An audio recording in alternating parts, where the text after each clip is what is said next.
అపోస్తుల్లో ఉన్నటువంటి వాడే యాకోబు. ఈయన జెబెదయి కుమారుడు. ఈ జెబెదయి కుమారుడైనటువంటి యాకోబు గురించి పూర్తిగా కూడా మనం చూద్దాం. అపోస్తులలో పేతురు, యాకోబు, యోహాను వీళ్ళ ముగ్గురిని కూడా అంతరంగిక త్రయం అంటారు. సో ఇంటర్నల్ ట్రినిటీ అంటారు.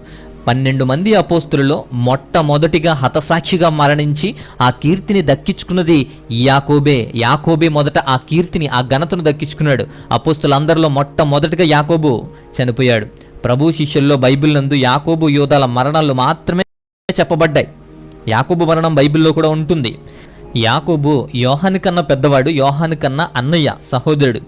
యోహాను యేసుక్రీస్తు వారు ఎక్కువగా ప్రేమించినటువంటి అపోస్తులుడిగా యోహాను ఉన్నాడు. వీళ్ళిద్దరూ కూడా, అంటే యాకోబు, యోహాను వీళ్ళిద్దరూ కూడా అన్నదమ్ములు. వీళ్ళ జెబెదయి కుమారులు. జెబెదయి వీళ్ళ తండ్రి. వీరికి అనేకమైన చేపలు పట్టేటువంటి పడవలు ఉంటాయి. అందుకే అంద్రియాతోనూ పేతురుతో కూడా వీరికి చేపల వ్యాపారాల్లో సంబంధాలు ఉండేవి. వీరి క్రింద అనేక మంది సేవకులు కూడా ఉన్నారు, పనివారు కూడా ఉన్నారు.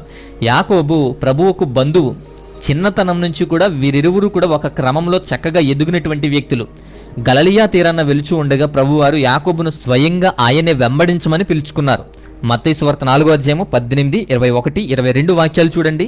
యేసువారు గలిలయ సముద్ర తీరాన నడుస్తూ ఉండగా పేతురు అనబడిన సీమోను, అతని సహోదరుడైన అంద్రియ అను 2 సహోదరులు సముద్రంలో వల వేయుట చూసెను. వారు జాలరులు. యేసు వారిని చూసి, నా వెంబడి రండి, నేను మిమ్మల్ని మనుష్యులను పట్టు జాలరులుగా చేస్తానని వారితో చెప్పాను.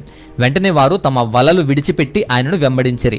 ఆయన అక్కడ నుంచి వెళ్ళి జెబెదయి కుమారుడైన యాకోబు, అతని సహోదరుడైన యోహాను, సో వీళ్ళిద్దరినీ కూడా దోణిలో తమ వలలు బాగు చేస్తూ ఉంటే వారిని పిలిచారు. వెంటనే వారు తమ దోణిను, తమ తండ్రిని విడిచిపెట్టి ఆయనను వెంబడించిరి అని ఉంటుంది. ఈ ఇరువురు కూడా, 2 సహోదరులో యోహాను బాప్తీసమిచ్చి యోహాను యొక్క శిష్యుడు. అయితే ప్రభువు పిలుచుకున్న వెంటనే కూడా బాప్తీసమిచ్చి యోహానును విడిచిపెట్టి ప్రభువును వెంబడించాడు. యాకోబు మాత్రం బాప్తీసమిచ్చి యోహాను శిష్యుడు కాదు, యోహాను మాత్రమే. యాకోబు బాప్తీసమిచ్చి యోహాను శిష్యుడు కాదు. యాకోబు కొంతకాలం ప్రభువుతో స్నేహ సంబంధం కలిగి ఉండి ఆయన్ని వెంబడిస్తూ ఆయన యొద్ద శిక్షణ పొందుతూ ఉన్నాడు. ఒక దినాన కపెర్నహూములో యేసు ప్రభువారు పేతురు గృహానికి వచ్చారు. అతని అత్తను బాగు చేసేటప్పుడు యాకోబు అక్కడే ఉన్నాడు. ఈ సంఘటన తర్వాతే యాకోబు 12 మంది శిష్యుల్లో ఒకడిగా నమోదు చేయబడ్డాడు. ఎక్కువగా ప్రభువారితో ఉన్నటువంటి పేతురు, యోహానులతో పాటు యాకోబు కూడా ఉన్నాడు. వీరు ప్రభువు యొక్క ప్రియమైనటువంటి ట్రినిటీ, ప్రియమైనటువంటి వ్యక్తులుగా వీళ్ళ ముగ్గురు ఉంటారు. యాయిరు కుమార్తెను లేపినప్పుడు అక్కడే ఉన్నాడు యాకోబు. రూపాంతర సమయంలో కూడా యాకోబు ఉంటాడు. గెత్సెమనే తోటలో ప్రభువారు శ్రమ పడేటువంటి సమయంలో వీరు ముగ్గురు కూడా అక్కడే ఉంటారు. యేసు ప్రభువారు చేసినటువంటి అద్భుతాలలో, ముఖ్యంగా చనిపోయినటువంటి వారిని లేపిన సందర్భాల్లో వీరు ప్రభువుకు సన్నిహితంగా దగ్గరగా ఉన్నందువల్ల వీరికి మరణం అంటే భయం పోయింది.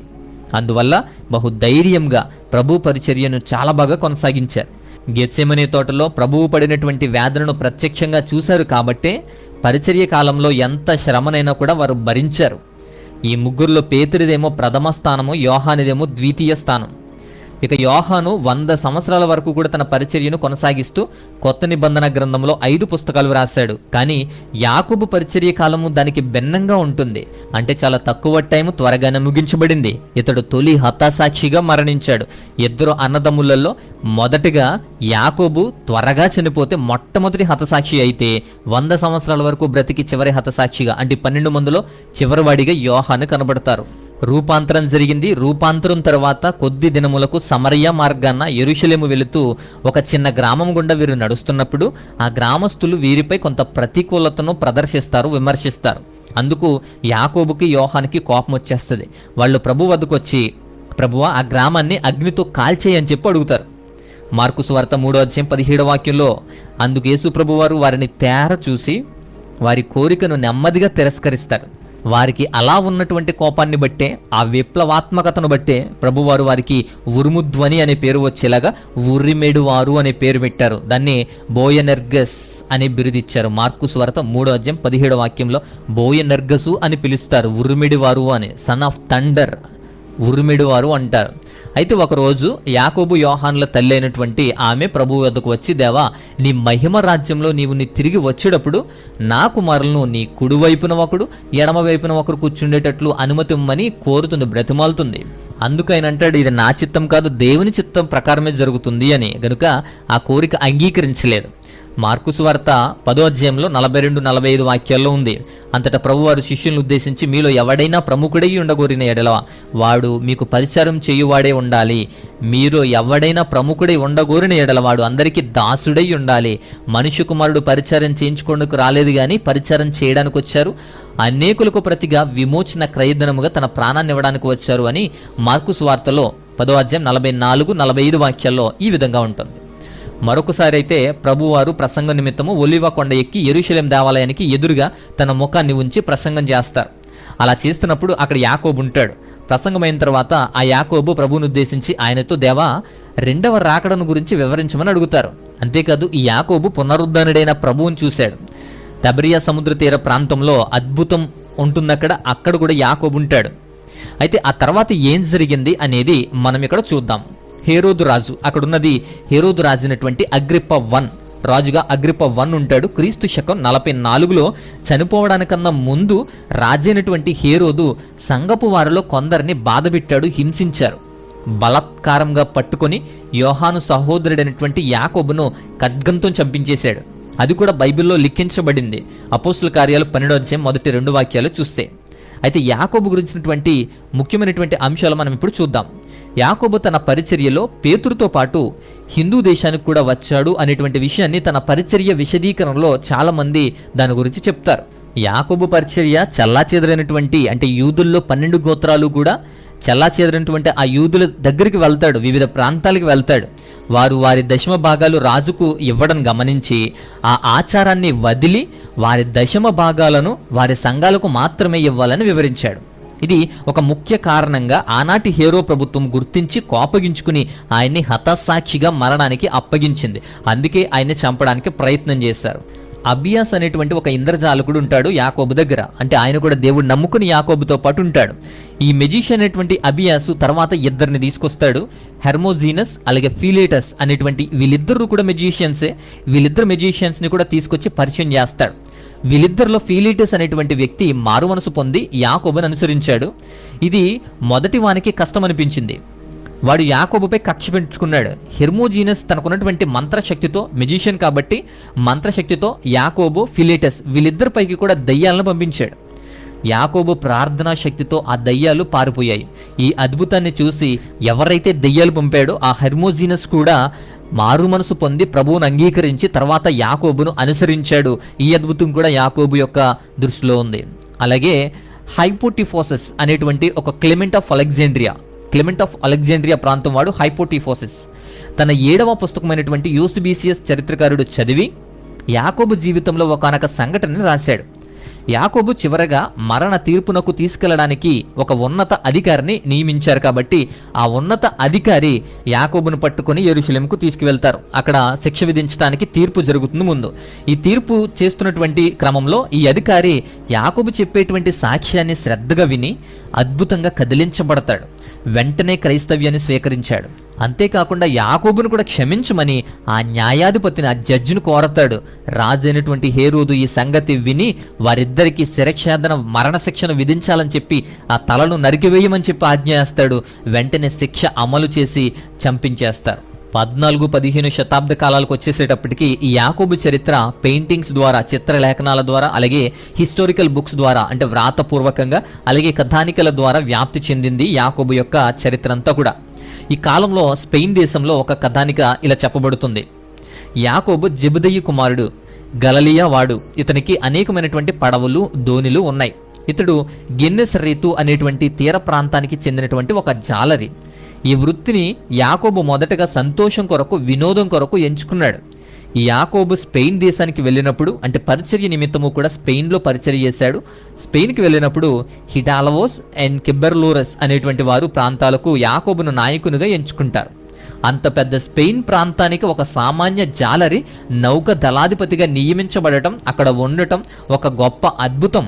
ఈ యాకోబు గురించి కూడా కొనియాడబడతాడు. ఇతడు ప్రభువునకు బంధువు, మంచి వంశీకుడు, మంచి మనిషి, శూరుడు, యోగ్యుడు, మహిమాన్వితుడు, యోగ్యుడైనటువంటి అపోస్తులుడు.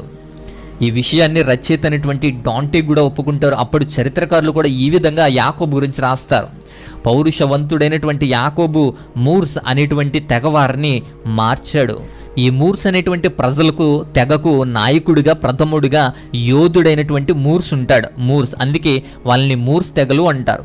ఈ తెగవారు క్రైస్తవ వ్యతిరేకులు, క్రూరులు, వికృతమైనటువంటి ఆకారం ఉంటుంది వీళ్ళకి. వాళ్ళ మొఖాలు కూడా చాలా వికృతంగా ఉంటాయి, బహుదుష్టులు. మరి వీళ్ళ నాయకుడు మూర్సు యాకోబును ఆదర్శంగా తీసుకొని ఆయనను అనుసరించి చివరకు క్రైస్తవునిగా మారతాడు. మారు మనసు పొంది ప్రభువునకు అర్పించుకుంటాడు. ఒకరోజు యాకోబు, అతని సహోదరుడు, వారి సహచరులంతా కూడా తీర ప్రాంతం వలలతో ఉన్నప్పుడు ప్రభు అయినటువంటి యేసుక్రీస్తు వారు ఆ సరస్సు తీరం వెంబడి వెళుతూ వారిని వెంబడించమని పిలిచాడు. వారు వారి వలలు విడిచిపెట్టి ఆయన్ను వెంబడించారని వ్రాయబడింది. ఆ తరువాత వారు దేవునికి అత్యంత ప్రియమైనటువంటి శిష్యులుగా మారారు. అపోస్తులుగా మారి నమ్మకమైన పరిచర్య చేశారు. అలాగే ప్రభు వారు ఆరోహణమైన తర్వాత కూడా ఈ యాకోబు యోదయా ప్రాంతంలో పరిచర్య చేస్తాడు. యోదయా ప్రాంతం, ఆ తర్వాత ప్రపంచ భూదిగంతముల వరకు కూడా వెళ్తాడు. చివరకు స్పెయిన్ దేశాన్ని చేరుకుంటాడు. ఈ స్పెయిన్ దేశ నివాసస్తులంతా కూడా అప్పట్లో మూర్ఖులు, చీకటి సంబంధం కలిగినటువంటి వ్యక్తులు, ఒక రకమైన అమాయకులు వీళ్ళు. సో వారికి ఏమీ నాలెడ్జ్ ఉండదు, మూర్ఖుల్లా ఉంటారు. వీరిలో కొద్దిమంది మాత్రమే దేవుడిని అంగీకరించారు. యూదులు యాకోబు చేస్తున్నటువంటి చర్యలన్నీ, పనులన్నీ చూస్తూనే ఉన్నారు, గమనిస్తూనే ఉన్నారు. వారికి పడడం లేదు కాబట్టి హేరోదు అగ్రిప్పాకు, ఆ ట్రిబ్యునల్ కోర్టుకు కూడా ఈడ్చుకు వెళ్తారు. ఆయన మంచితనాన్ని చూసి రోమా ఉన్నత అధికారుల్లో ఒకడు మారు మనసు పొంది యేసుక్రీస్తు ప్రభువును అంగీకరిస్తాడు. అనేక మంది యాకోబును ప్రేమించేటువంటి వారు, ఇష్టపడేటువంటి వారు ప్రేమపూర్వకంగా ఆయన్ను ముద్దు పెట్టుకొని సాక్స్ బబీస్ అని చెప్తారు. ఇది ప్రేమ ఆశీర్వాద సాంకేతిక పదం అంటారు దీనిని ఈ రోజుకు కూడా ఆ ప్రాంతంలో వాడుతున్నారు, సాక్స్ బాబీస్ అని. ఆ తర్వాత వారు యాకోబును, ఆ రోమా ఉన్నత అధికారిని ఇద్దరిని కూడా శిరశ్ఛేదనం చేసి చంపేస్తారు. యేసుక్రీస్తు వారి పునరుద్ధానం జరిగిన తర్వాత యాకోబు దాదాపుగా 14 సంవత్సరాల పైనే పరిచర్య చేశాడు. మెడిటేరియస్ ప్రాంతానికి ఈ చివరి నుంచి ఆ చివరం వరకు కూడా, సముద్ర తీర ప్రాంతం నుంచి కూడా, హనిబల్ ఆఫ్ కొలీజ్ నుంచి జూలియస్ సీజర్ వరకు కూడా ఆ కాలంలో కనీసం 3 సార్లైనా స్పెయిన్కి వెళ్ళి ఉంటాడు. సో అలా ఎక్కువ ప్రదేశాలు చాలా బాగా తిరిగాడు. స్పెయిన్కి ఎక్కువగా వచ్చాడు. ఆ దేశంలోని యూదులకు, అన్యజనులకు కూడా పరిచర్య చేయడం చాలా గొప్ప విషయం. ఇది స్పెయిన్లోని సెఫరీడియన్ అనేటువంటి యూదుల యొక్క తెగను ఈయన పరిచర్య చేశాడు. ఈ తెగ ప్రత్యేకత ఏంటంటే యూరప్ దేశాల్లో ఏ దేశంలోనూ, ఏ ప్రదేశంలోనూ కూడా లేదు ఈ సెఫరీడియన్ తెగ. ఆ ట్రైబల్ ఇక్కడే ఉంటారు. ఆ కాలంలో యూదులని ఈ రోమియోలు ఏం చేసేవారంటే బానిసలుగా స్పెయిన్కి తీసుకెళ్ళిపోయేవారు. అలా స్పెయిన్కి తీసుకెళ్ళిపోయినటువంటి యూదులను చూసి ఈ యాకోబు కూడా యూదుడే గనక యూదుల పక్షపాతంగా ఉండి ఆ యూదుల బానిసలను వారి మధ్య పరిచర్య చేసి వారిని క్రైస్తవులుగా మార్చాడు. ఈ పరిచర్య చేసిన తర్వాత యూదులు అంతా కూడా క్రైస్తవులుగా మారిన తర్వాత హేరోదుకు కోపం వచ్చేస్తుంది. ఆ కారణం చేత స్పెయిన్ నుంచి తిరిగి వచ్చిన తర్వాత యాకోబును కఠినంగా రాజద్రోహము అనేటువంటి పేరుతో మరణశిక్ష విధిస్తాడు. యాకోబు చనిపోయిన తర్వాత ఆయన స్నేహితులు, శిష్యులు, ఇతరులు ఆయన యెరూషలేములో సమాధి చేస్తారు. మరణ సమయంలో ఆయన తల, ముండము వేరు చేయబడతాయి. అంటే శిరచ్ఛేదనం చేయబడతారు కాబట్టి తల, ముండం వేరు చేయబడతాయి. ఆయనను సమాధి చేసినటువంటి స్థలంపై ఒక దేవాలయాన్ని కూడా కట్టారు. ఇప్పుడు చనిపోయిన తర్వాత యూదులకు భయపడి ఆయన శవాన్ని ఆయన శిష్యులు అక్కడి నుంచి యుప్పే వరకు కూడా తీసుకువెళ్తారు. యుప్పే తీసుకువెళ్ళి ఒక నావపై పెట్టి ఆ నావను సముద్రంలో వదిలేస్తారు. ఆ నావ దాదాపు 7 రోజులు కూడా సముద్ర తీరంలో దైవ ప్రేరణతో అలానే వెళ్తూనే ఉంటుంది. అలా పైనుంచి చివరికి గలిలయ చేరుకుంటుంది. ఆ ప్రదేశానికి ఫాద్రా అని పేరు, ఫాద్రాస్ అంటారు. ఫాద్రాలో ఉంటుంది. ఆ దినాల్లో ఆ ప్రాంతాన్ని లూఫా అనేటువంటి ఆడావిడి, అంటే రాణి పరిపాలిస్తుంది. లూఫా రాణి పరిపాలిస్తుంది. ఆ ప్రాంతం చాలా దుష్టమైంది, విగ్రహారాధనకు నిలయమైంది. వారు యాకోబు శరీరాన్ని చూసి వారు భరించలేక ఒక రాయిపై పెట్టారు. ఆ రాయి ఆత్మ ప్రేరణతో మైనపు సమాధిగా మారిపోయింది. ఇలా యాకోబు మృతదేహము భద్రపరచబడింది. ఆ తర్వాత ఈ సంగతి విని దుష్టురాలైనటువంటి ఈ లూపా రాణి, ఆ ప్రాంతాన్ని పరిపాలిస్తున్న లూపా రాణి ఆ వికృతమైనటువంటి ఒక ఆలోచన చేస్తుంది. ఒక వింతైన ఆలోచన. ఒక జత ఆంబోతులను తీసుకొచ్చి ఒక బండికి కట్టి వాటికి కవచాలను తొడిగి ఆ 2 ఆబోతులపై ఒక వాహనాన్ని పెట్టి దానిపై మైనము వలె మారినటువంటి యాకోబు శవ పేటికను పెట్టి ఆ ఆబోతులను ఒక్కసారిగా వదిలితే అవి పరిగెట్టుకుంటూ పోయేటప్పుడు, అంటే స్పీడ్గా పరిగెత్తుకుంటూ వెళ్తూ ఉంటే నిశ్చలంగా లేనటువంటి ఈ యాకోబు శవపేటిక పడిపోయి విచ్ఛిన్నమైపోతుంది, అవన్నీ కూడా పీస్ అయిపోతుంది అనుకుని అభిప్రాయపడ్డారు. కానీ ఆ ఎద్దులు ఏం చేసే, వృషభులు ఏం చేసే అంటే సిలువ ఆకారపు గుర్తుతో సంతకము చేయబడి ఉన్నందున ఆ వృషభులు కూడా మనసు ఆ ఆబోతుల వలె కాక గొర్రెల వలె మారిపోయాయి. అంటే నెమ్మదించేశాయి. యాకోబు మృతదేహం